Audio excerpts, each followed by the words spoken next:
Hey, what's going on YouTube family, guys? Future Tomorrow here, back with another vid, and today we're going to be taking a look at the Saucony DXN trainer, which is a part of the Bermuda pack. Now guys, this just dropped right on the heels of the Saucony Scoops pack. If you guys look through my videos, you'll see that I reviewed the Vanilla Strawberry, G9 Shadow 5, which was a part of that pack. The Mint Chocolate Chip G9 Shadow 6 was not for me, but it is what it is. Nonetheless, a beautiful shoe, and I think brings to the table everything that Saucony generally offers in their shoes.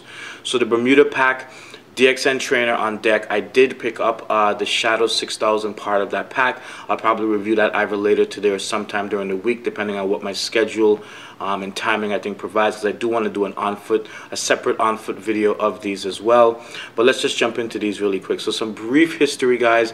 Again, these are my first DXN, so I had to look up a couple of things, some of the details, and I was happy to find out that the DXN trainer is basically a collaborative effort between Rod Dixon and Saucony, who is a past Olympian and 1983 winner of the New York Marathon.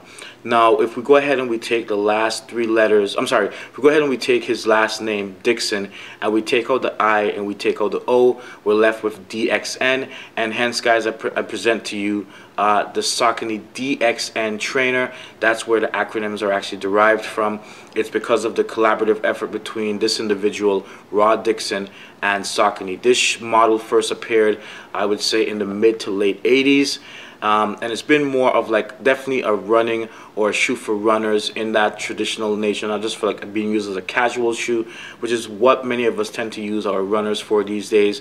But I think if you were able, or you were planning to run in these, there's a number of reasons why I think this would be a great running shoe at the end of the day. And it also doubles up as a great casual shoe as well, just because of the premium materials and the color blocking that's used on it. So speaking of color blocking and materials, guys, the shoe basically utilizes very simple color blocking scheme, nothing too crazy. You have this Tiffany type of gift box blue in the front of the toe box along the mud guard. The remaining 3/4 of the shoe, guys, is dominated by this blue, some would say maybe royal blue. The logo on both the lateral and the medial side of the shoe is in white. The midsole is in white as well, and the outsole on the shoe is basically a pyramid grid pattern outsole, rubber outsole, that's basically in black. So the materials used on the shoe, guys, premium suedes. As I've mentioned in past videos, there's almost two things you can be guaranteed of with Saucony, and it's that the quality of materials used for the price point is always going to be in line. Now, that rule is not a hard and fast rule as it applies to collaborations. From my understanding, from talking to a Saucony representative in their customer service department, the boutiques that collaborate with them are actually able to set their own price point, hence why you tend to see the higher 160 to 170 price on some collaborations that don't necessarily use all premium materials throughout. But on this offering directly from Saucony, not a collaboration, it again utilizes premium materials and is offered at a $100 price point. You really can't beat that at the end of the day. Now, what I love about these materials, and I think overall as far as aligning with the comfort of the shoe, comfort being one of the second things you can generally expect from a Saucony, is if you look at the very top of the toe box right here, guys, you'll see that there's perforated suede. Again, suede throughout the entire shoe, but perforated suede, so lots of tiny, holes all over the front of the shoe. And then if you look at the lateral side and then of the medial side of the shoe, it also utilizes premium suede, but perforated premium suede as well. So what does that tell us exactly? That the breathability, guys, on this shoe is going to be second to none. Again, aligning with and lending to that comfort that we've just all come to know from Saucony, at least for those of us that have experienced Saucony and have chosen to pick up different models from the brand. So the comfort is going to be there. Now, there is one third material or two other materials, as I said, that's basically used on the shoe as well. You do have the entirety of the tongue, guys, being made up of this like shinier type of nylon with a singular lace loop for the laces right there.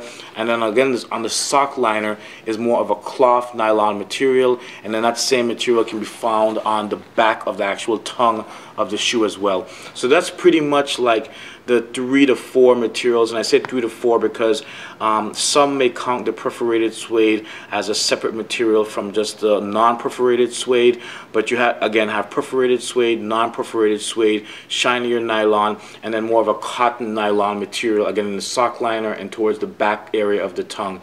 I mean, absolutely. This shoe is really light too. Absolutely beautiful, but really light. In my personal opinion, if you guys don't like it, that is more than fine. As I've always prescribed, guys, you know, buy what you like, not what's hyped at the end of the day. Buy what's comfortable for you, not trying to force something that just doesn't fit your style or is uncomfortable to your feet at the end of the day. Now, the laces, which is one of the last 3 things I want to cover on this shoe.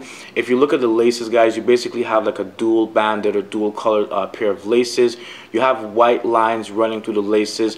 The laces, the back base of the laces, like this same, or I guess a tonal blue of this heavier, like maybe royal, or some would say this lighter blue or neutral blue that you actually have, again, making up the majority 3/4 area of the actual shoe. So laces are good to go. I'm not sure if I'm going to be doing a lace swap on these. I'm generally not a fan of these types of laces, the ones that have like diagonal or certain lines running through them, but they, I think, complement the shoe so well and they seem to work that I may actually just leave them in, but that's neither here nor there at the end of the day. Tag on the top of the tongue, guys. You can see right there you have Saucony DXN trainer. I really like, from a design standpoint, the alignment, I think, of the typography, the size of the actual tag on the tongue. That just looks like really nice to me, in my personal opinion. Very back of the shoe, guys, I love how that Saucony is actually stitched in there. I have seen some other Saucony models where the stitching is a bit suspect on some of the shoes, but you know, the different models, but the stitching on this, again, my first pair of DXN, so I hadn't really seen this in person and close up, but I'm really impressed with the stitching. I think it's really well done. Overall, guys, I cannot find any flaws on the shoe as far as construction. I mean, really beautiful shoe, and that's good to go. One of the two last details, guys, is inside the insole. Basically, it's your same blue that you have on the remainder or the 3/4 area of the shoe, you know, and you find along the sock liner, etc., with just the Saucony name and Saucony logo in white printed on top of it. And the midsole, guys, is an EVA midsole, so it's gonna be like really light, you know, but very durable at the same time. And there's also like 2 drops of color, as you can see, 2 little scoops on the lateral side, the medial side, and on the lateral side of the shoe as well, again towards the front of the toe box, so right there. That's pretty much it, guys. I think I already pointed out the pyramid rubber outsole, meaning how light the shoe is. The shoe, guys, is true to size. It's definitely an exact fit. I got these in a size 10.5, and they fit exactly like a 10.5. But fit has generally not been an issue I've ever had with any Saucony shoe. I've generally got them in either 10.5 or 11, and it's always been true to size. The 11 generally has like a little more room in the toe box. I do find that their Grid 9000s are the tightest or most snuggest fitting of the models that I've personally experienced. But then again, the design of that shoe does tend to utilize a sock booty like design, very similar that you'll find like on the Puma Disc and Puma Disc Blaze, Nike Air Huarache, so on and so forth. So any shoe that has a sock booty generally will tend to have a tighter fit, but that is not what this shoe is. This obviously has like a separate like tongue with lace system design to the shoe. So that's pretty much about it, guys. That's my quick review of the Saucony DXN trainer. If you guys have any comments, questions, concerns, loves, likes, whatever it may be, drop it down in the comments. Let me know, and I'll try to get back to you as soon as possible. Again, I am going to try to do an on-foot video, a separate on-foot video of these later on. Hopefully today I'll be able to get to that for you guys. I will also leave a link to my Instagram down in the description, just in case you guys want to check out what I'm doing over there or kind of like align with me on that platform as well. That's always always cool. Guys, thanks so much for all the love, the likes, the sharing of my videos, the people that have been commenting. I really appreciate that, guys. Thank you so much for that. It goes a long way. This is your boy Future Tomorrow, and guys, I'm out. Peace.